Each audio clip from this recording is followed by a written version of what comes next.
कहे जाता है अब भाई बाबा कि चुप हो घटा रोज दिलो दादा छोड़ी दो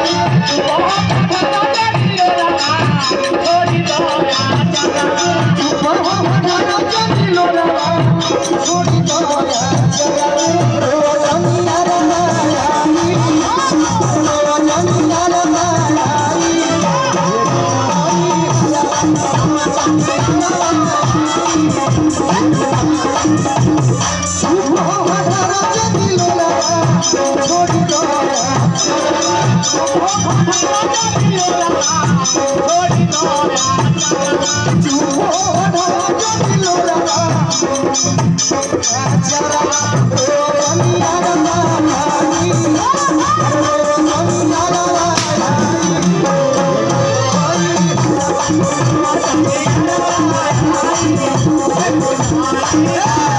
तनी अपना है रजाऊ लोग से कह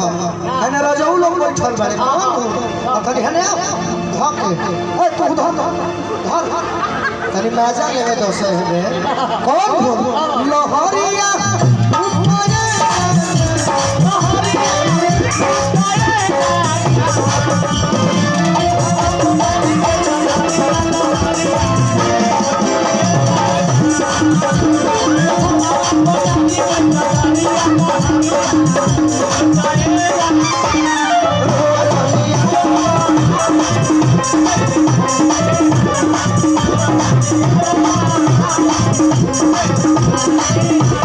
ना कोई मजबूरी थी ना कोई लाचारी थी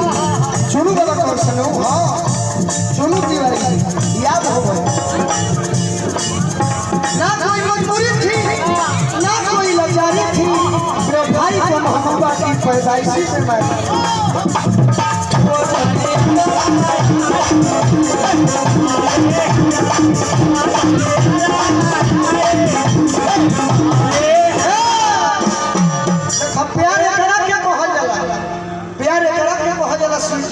लड़की ससुरा जाती है बाकी कहत है कि आई कहत है कि जातनी हां आवाज विकास कॉलोनी संतू तिवारी जी की ओर से एगो आवाज पास हो जाए का भाई कि जातनी ससुरवा भइल तो सारा से सोतिया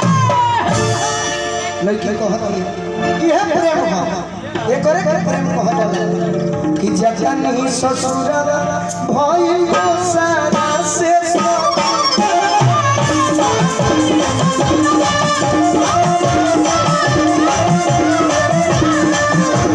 ई माटी बुझी हो के सहारा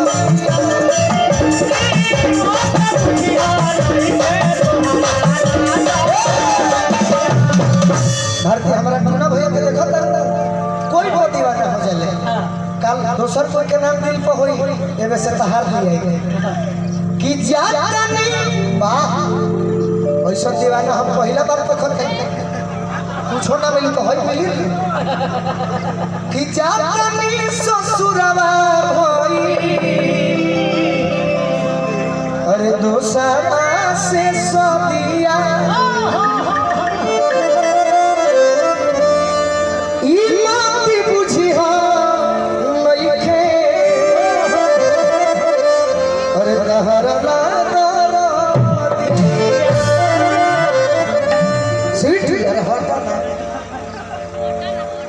एगो बात बताओ कि तू ससुरा जाता रहो तो तू दीवाना के अपना याद करबो कि ना करबो भाव में बोलो काहे ना करब जी रवा के तो याद करके करब रवा सीख रहो ना पहले हमारा ऐसा कोई करो हमार प्रेमिका के आवाज तनी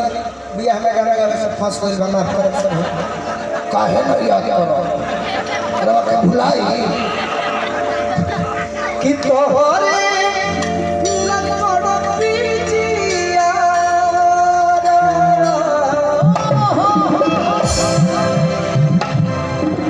पियो